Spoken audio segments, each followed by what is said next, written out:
Let's be honest. Tell me what's holding you back. Is it fear of judgment? అంటే మీరు దేనివల్ల English మాట్లాడలేకుండా ఇబ్బంది పడుతున్నారు? లైక్ ఎవరైనా ఏమైనా అనుకుంటారని మీరు వరీ అవుతున్నారా? లేదా మిస్టేక్స్ వస్తాయని వరీ అయ్యి పర్ఫెక్షన్ గురించి ఇబ్బంది పడి నేను మాట్లాడితే కరెక్ట్గానే మాట్లాడాలి, మీ పర్ఫెక్షనే మిమ్మల్ని ఆపేస్తుందా పర్ఫెక్షనిజం అనేది? ఆర్ నేను ఐఎమ్ టూ ఓల్డ్, లేదా నేను వెల్ ఎడ్యుకేటెడ్ కాదు, నేను మాట్లాడగలనా లేదా, నాకు కరెక్ట్ ఎడ్యుకేషనల్ బ్యాక్గ్రౌండ్ లేదు, అది మిమ్మల్ని ఆపుతుందా? లేదా మీరు ఏజ్ పరంగా నేను ఏజ్డ్ని నేర్చుకోగలనా లేదా, నేను మాట్లాడగలనా లేదా అని వరి అవుతున్నారా?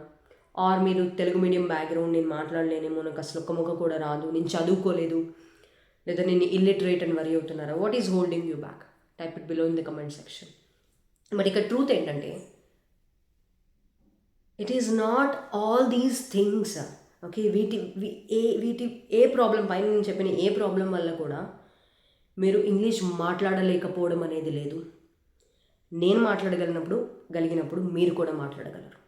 అండ్ నా కమ్యూనిటీలో like I have helped hundreds of people learn English easily, effortlessly, and they have their learning journey joyfully. If they can learn, I can learn, you can also learn. Trust me.